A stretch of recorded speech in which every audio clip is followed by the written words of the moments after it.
نبی بنے، خبردار میرے بعد کوئی نبی نہیں آئے گا اور میرے بعد خلیفے آئیں گے، وہ بہت ہوں گے، وہ آ کر سیاست کریں گے۔ مطلب یہ ہے کہ سیاست انبیاء علیہ السلام کا کام ہے۔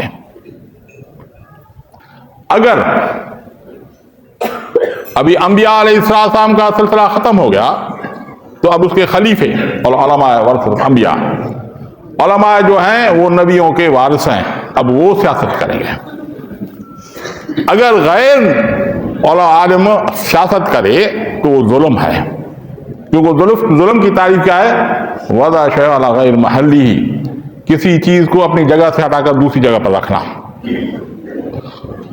تو آج ہم اس کا جائزہ لیں گے کہ کیا سیاست کا طریقہ ایک ہی ہوتا ہے، یعنی جیسے 2 اور 2 4 ہوتے ہیں تو ہمیشہ 2 اور 2 4 ہوں گے، یا اس کے طریقے تبدیل ہوتے رہتے ہیں؟ تو پہلے ہم دیکھیں گے قرآن کی مثالوں سے کہ قرآن میں اللہ تعالیٰ نے سیاست کس طرح سکھائی ہے، پھر ہمارے اسلاف کی سیاست کیسے ہوئی ہے، پھر اب ہم سیاست کیسے کر رہے ہیں۔ بھائی ایک بات یاد رکھنی چاہیے کہ سیاست کا طریقہ ایک نہیں ہوا کرتا۔ اصل میں ایک انفرادی عمل ہے، دوسرا اجتماعی عمل ہے۔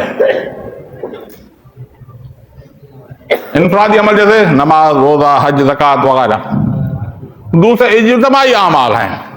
ظلم ہو گیا، فحاشی پھیل گئی، معیشت تباہ ہو رہی ہے، تو اس کے لیے اجتماعی جدوجہد کرنی پڑے گی، سیاست وہاں پہ چلتی ہے۔ اجتماعی جدوجہد اور حکومت کی لیول پر اسلام کا نفاذ کو سیاست کہتے ہیں، اور اس کے طریقے مختلف ہوتے ہیں۔ بھائی دیکھیں، اس کا مثال ایسے ہے، ایک ڈاکٹر ہے، اس کے پاس مریض آتا ہے، ایک مریض آتا ہے وہ بخار کی شکایت کرتا ہے، دوسرا مریض بخار کی شکایت کرتا ہے، تیسرا بھی بخار کی شکایت کرتا ہے۔ آپ نے کبھی نہیں دیکھا ہوگا کہ ڈاکٹر ہر کوئی ایک ہی دوائی دیتا ہو، نہیں ملے گی اسے، کیونکہ بخار بھائی کھانسی نزلے سے بھی ہوتا ہے، ملیریا سے بھی ہوتا ہے، ٹیوبرکلوسس سے بھی ہوتا ہے، ٹائیفائڈ سے بھی ہوتا ہے۔ اب ڈاکٹر کا کام ہے کہ وہ تشخیص کرے کہ مرض کیا ہے، اس کی بنیاد پر اسے دوا دی جائے۔ تو اس طرح سیاستدان کا کام ہے کہ وہ تشخیص کرے کہ اب مرض کون سا چل رہا ہے جس کی ہم دوا کریں۔ تو سیاست میتھمیٹک نہیں ہے، 2 اور 2 4 کا نام نہیں ہے، بلکہ یہ تشخیص کا نام ہے کہ تشخیص کرے کہ مرض کیا ہے، اس کا طریقہ کیسے علاج کیا جائے۔ اجتماعی جو مریض ہوگا اس کے طریقے پہ علاج ہوگا۔ ہم قرآن میں اگر دیکھیں تو 3 انبیاء علیہ السلام ایسے آئے ہیں جن کا اللہ تعالیٰ نے سیاست میں زیادہ ذکر کیا ہے۔ ایک حضرت یوسف علیہ السلام، دوسرا حضرت موسیٰ علیہ السلام، تیسرا جناب رسول اللہ صلی اللہ علیہ وسلم۔ تینوں کا اگر دیکھیں طرز عمل مختلف ہے۔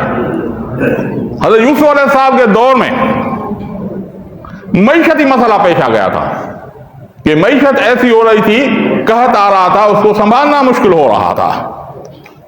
باقی معاملات صحیح تھے، انصاف بھی تھا، عدل بھی تھا، حکمران بھی اچھے تھے۔ یوسف علیہ السلام دور میں مصر کے حکمران اچھے تھے۔ تو اللہ تعالیٰ جل شانہ سیدنا یوسف علیہ السلام کی تربیت فرمائی۔ اس کو پہلے جو ملوک ہیں، بادشاہ ہیں، اس کے گھر میں پرورش کی اللہ تعالیٰ نے، تو اس کو پتہ چلے کہ بادشاہی کے انداز کیا ہوتے ہیں۔ پھر آپ کو جیل میں بھیجا کہ جیل میں کیا ہوتا ہے۔ اس کے بعد جب معیشت کا مسئلہ آیا تو سیدنا یوسف علیہ نے بولا کہ میں اس کا زیادہ اہل ہوں، یہ چابیاں مجھے دے دیں۔ تو اب نہ قتال ہوا، نہ کوئی لڑائی ہوئی، کچھ بھی نہیں ہوا، اور اجتماعی جو مسئلہ اس کا حل ہو گیا۔